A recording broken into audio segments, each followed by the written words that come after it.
Hello प्यारे बच्चों, आज आप लोगों के लिए जो तैयारी चल रही है अपनी 2025 एग्ज़ाम की इंग्लिश की, उसमें विस्टास के हम आप लोगों के लिए वो मल्टी चॉइस क्वेश्चंस लेकर आए हैं जो कि आप लोगों में से बहुत से स्टूडेंट्स केवल आज ही इनके बारे में जानेंगे। और अगर आप लोग जानते हैं तो मैं आप लोगों से ये कहना चाहता हूँ कि आपकी जो तैयारी है बहुत ही सॉलिड है।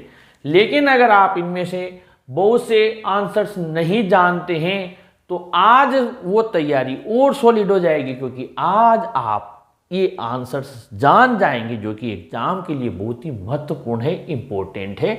आप लोगों के लिए लेकर आया हूं बड़ी मेहनत करके, क्योंकि एग्जाम में 9 मार्क्स के एमसीक्यू जाएंगे बेटा, टोटल 9 मार्क्स के, यानी कि आपके 80 मार्क्स का ये पेपर होगा लेकिन 9 मार्क्स के आएंगे, यानी 10% से भी ऊपर के हैं। पहला question, the name of the general was, आपके द एनिमी से लिया है। जनरल का नाम क्या था पूछ सकता है। 4 ऑप्शन है, आपको आंसर भी बताना है ताकि आपकी तैयारी का पता लगे कि आप कुछ दिन रह गए एग्जाम के, अभी आपकी तैयारी कैसी है। आपको आंसर जरूर से इसमें लगा देना चाहिए, इतना ही टाइम मिलेगा। और अगर आपको आंसर आ गया हो, जैसे पहला ऑप्शन है सुगियामा तकीमा सोरोकू कोमात्सु, 4 नाम है और ये नाम एग्जाम में आ सकता है, चैप्टर में दिया हुआ है। सही जवाब है इसका बी, तकीमा। Number 2, the name of the American soldier was, जो अमेरिकन सोल्जर था जिसको सदाओं ने ठीक किया था, शरण दी थी, उसका नाम था जॉन, विलियम, टॉम या लियम। इन चारों में से उसका क्या नाम था अमेरिकन सोल्जर का। और अगर आपको इसका जवाब आता है तो बहुत ही अच्छा, मेरी तरफ से बहुत बहुत कॉन्ग्रेचुलेशन। अगर आपको जवाब आता है तो बिल्कुल सही है, बहुत से बच्चों को याद आ गया, क्योंकि हमने पुराने वीडियो में भी लिया हुआ है। ये लिया हुआ नहीं था, आज पहली बार लिया है, ये पहले भी लिया हुआ था। उसका सही जवाब है सी, टॉम। आगे बढ़ते हैं। Dairy was blank space years old, dairy की उम्र कितनी थी। ए में है 11, बी में है 12, सी में 14, डी में 16। ये भी हमने पहले लिया हुआ है, आपको बताया हुआ है एमसीक्यूज में, शॉर्ट आंसर टाइप में, सभी में, डेरी वाले क्वेश्चन में भी। डेरी की उम्र कितनी थी, जी हाँ, आपका जवाब सही है। यदि आपको आगे है तो इसका सही जवाब है सी, 14। आगे बढ़े, यहाँ पर 14 है। इसके बाद में हम आगे चलते हैं, question number 4, a large bell rang for, ये लास्ट का चैप्टर आ गया आपका। एक लंबी घंटी बजी थी, किसके लिए, मोस्ट इंपॉर्टेंट है, यूं मान लीजिए आप, क्योंकि ये घंटियों वाले क्वेश्चंस 2-3 साल से हर बार पूछ रहा है। पहली घंटी, दूसरी घंटी, छोटी घंटी, बड़ी घंटी, और हम इसमें घंटी में हमारा माइंड कंफ्यूज हो जाता है, इसलिए ये तो याद करके जाना पड़ेगा।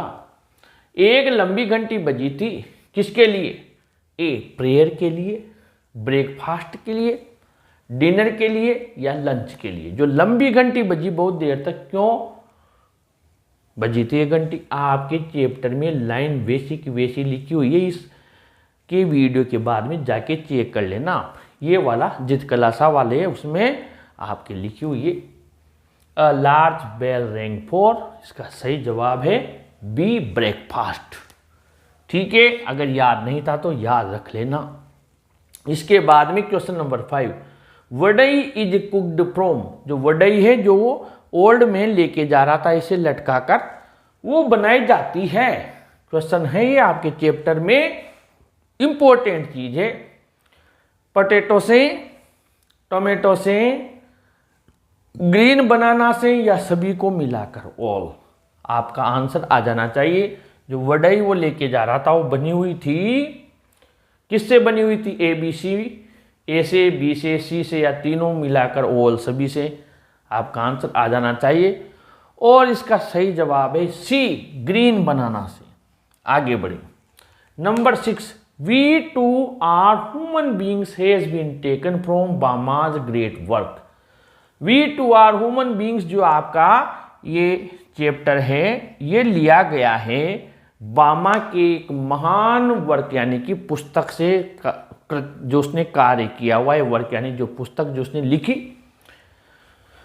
एक का ऑप्शन है करुक्कू, बी का ऑप्शन है आपके किसुम्बु कारण और सी है संगति और डी है इनमें से किसी से नहीं लिया। 3 ये आपके नाम लिखे हुए हैं, डी लिखा हुआ है इनमें से किसी से नहीं लिया। ये चैप्टर पूछा जा सकता है, शॉर्ट आंसर टाइप में पूछ ले या मल्टी चॉइस क्वेश्चन में पूछ ले कहाँ से लिया है, और इसका सही जवाब है, याद रख लेना। अगर बेटा याद नहीं था तो ये लिया है करुक्कु से। ये अब आप कहेंगे कहाँ से लिया, तो अबाउट द चैप्टर में, अबाउट द ऑथर में लिखा हुआ है आपके पहले पेज पर, वहाँ पर लिखा हुआ है। आजकल अबाउट द ऑथर से भी ले लेता है ये। Number 7, diamond rings were boat from a famous British company इन। जो राजा ने, मैंने इसको आपको लगातार याद करवा रहा हूँ, कौन सी अंगूठियाँ थी कि डायमंड की अंगूठियाँ थी। कितने रुपए की थी, 3 लाख रुपए की थी। 2 तो मैंने पहले याद करवा दी।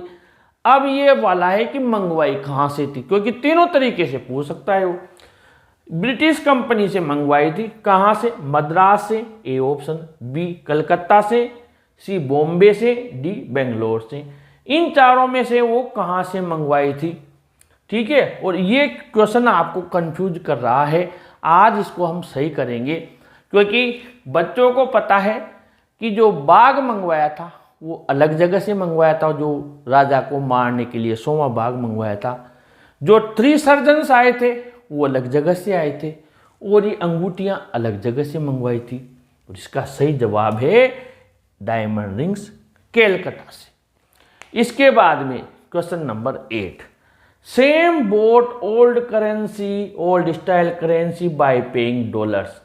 सेम ने पुरानी मुद्रा इतने रुपए खर्च करके, डॉलर खर्च करके खरीदी थी गैल्सबर्ग जाने के लिए। कितने रुपए खर्च किए उसने, उसके पास जितने थे पूरे डॉलर्स, 500, 600, 700, 800, कितने रुपए में उसने पुरानी मुद्रा खरीदी थी। ये तो आ गया होगा जरूर आपको, क्योंकि हमने पहले भी ये बताया हुआ है।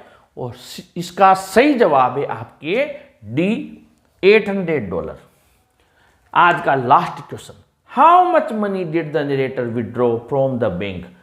उसने भी रेलवे के टिकट खरीदने के लिए 3rd लेवल पर जाकर जो पैसे जितने थे लेखक ने भी निकाल लिए थे पुरानी मुद्रा के लिए। कितने रुपए निकाले थे लेखक ने, यानी चार्ली ने, 300, $400, $300, $400, $500, $600। कितने रुपए निकाले थे, जरूर से आ गया होगा। ये तो आपको सिंपल है, क्योंकि पहले बताया हुआ है। नहीं आया तो आगे याद रखना बेटा, इसका आंसर है $300। तो ये बड़ी मेहनत करके आप लोगों के लिए प्रिपेयर किया हुआ है। आपके 9 क्वेश्चन निकाले, कंटिन्यू एग्जाम तक ऐसे मेहनत करते रहेंगे। वीडियो को लाइक शेयर कीजिए और अपने चैनल को भी जरूर से सब्सक्राइब कीजिए। Thank you.